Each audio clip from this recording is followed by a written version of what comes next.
The government-appointed Climate Commission will make its first report to Parliament today. The report will outline the latest scientific evidence on climate change, and it warns that action must be taken soon to reduce carbon emissions this decade.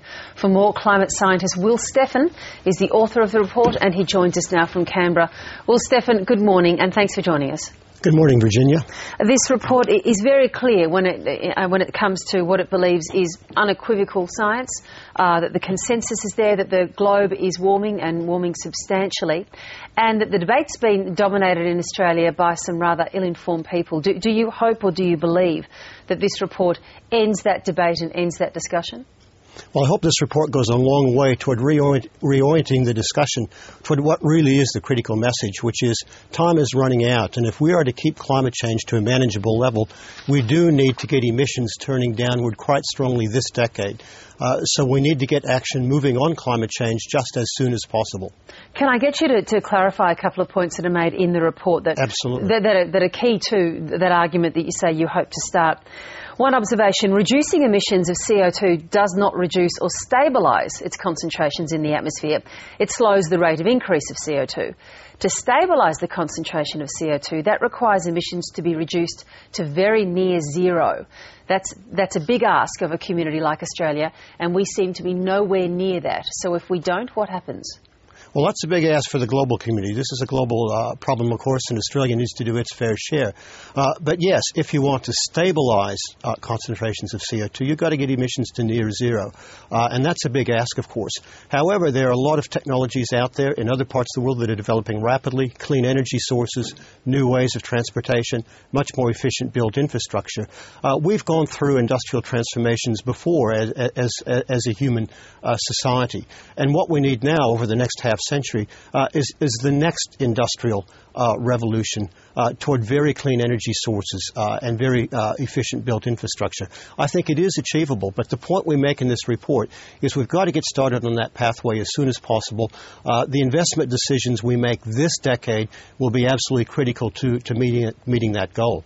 But following that logically, it would then clearly imply that the program that's being proposed at the moment by the government, which is a 5% cut of 2000 levels by 2020, that's not nearly enough. In fact, you go on to say more ambitious targets for 2020 are critical. So we're a mile off where the cuts that your organisation says we should be making. Well, I think what we need to do is look at what a 5% cut actually means by 2020. If you look at it on a per capita basis, this is close to 30%, which is a big cut. I think the two critical points we need to think about for this decade are, number one, getting the emission curves turned around. That's absolutely important. It's more important than having a firm target, in my view, for 2020. Number two, the investment decisions we make this decade in terms of what infrastructure we're putting in place are absolutely critical.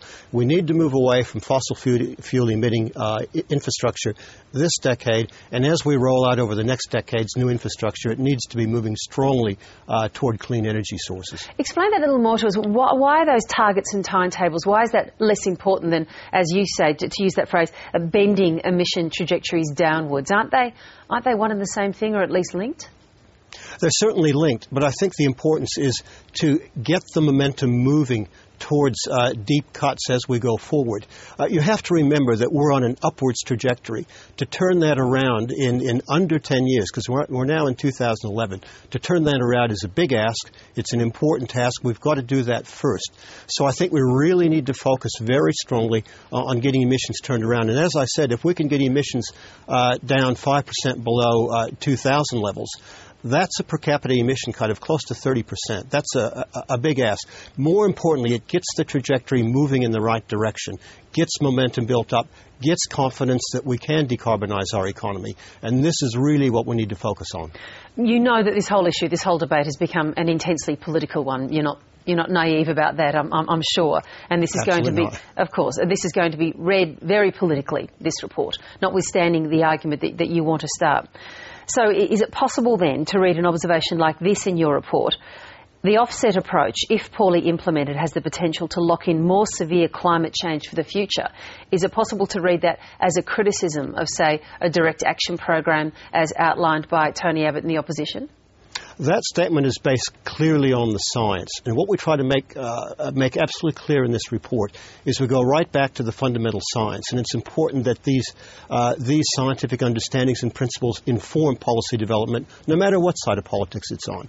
Now, if you look at the carbon cycle, it's clear that offsetting emissions in the land sector will not solve the problem. It's important we get carbon back into the land sector, but simultaneously, and in addition to that, we must also get fossil fuel emissions down. So one doesn't offset the other. It's a both and rather than an either or. And that's what the science says. So anyone can look at that science and make any judgments they like on various policies. But that's not my task. My task is to put the science clearly forward. That's actually what goes on in other countries, in California in particular. You actually have both working together. There is that so-called, direct action program and tree plantings and the like, and actually trying to, to get CO2 out of the atmosphere that way, at the same time as emissions trading and the like. Yeah, look, that's a really good point. As I said, it's really important to get carbon back into land systems. About 20% of the extra carbon up in the atmosphere now, originally derived from land systems, and we need to refill those systems with the carbon that was originally there. But simultaneously, we've got to get the fossil fuel emissions down rapidly. If we don't, we're left with a growing problem of fossil emissions, a climate that's warming strongly, and that carbon we put back in the land becomes vulnerable as the climate continues to warm. Well, Steffen, you've said that it's very important that there actually be some pressure applied, that if it comes to putting a price on carbon, it needs to be enough of a price that there's a disincentive to polluting and an incentive to actually turning our industries around. Do you have a view on what that price should be? No, I'm not an expert in the investment business, but I think the point is whatever economic instruments you use, however you put a value or a price on carbon, the ultimate aim is to reorient investment toward a clean energy, clean transport, clean built infrastructure future. And that's the critical thing. So I think we do need to have a careful discussion involving those people who make the investments to make sure that we send the right signals out. We do it in a way that is least costly to the economy, in a way that facilitates an orderly transition to this new future we need. So the point that science is saying is that whatever instruments are used, they actually have to give the signals to get the job done. Okay, so do you see that we have the beginnings of that when it comes to the policy outlined by this government, that we have actually an encouragement to innovate, that we might be talking about a price point that actually is going to be applying enough pressure? I guess I'm asking you from your considered position as someone who's looked at the science, do you see the beginnings of a policy that is actually going to bring about the scientific changes and results that you want to see? Well, certainly the architecture of the policies we're talking about has the potential to do that. There's no doubt about that. Which bits in particular are you referring to when you say that? Putting some value, putting some price on carbon, whether it's by a cap and trade system, whether it's by a tax or whatever.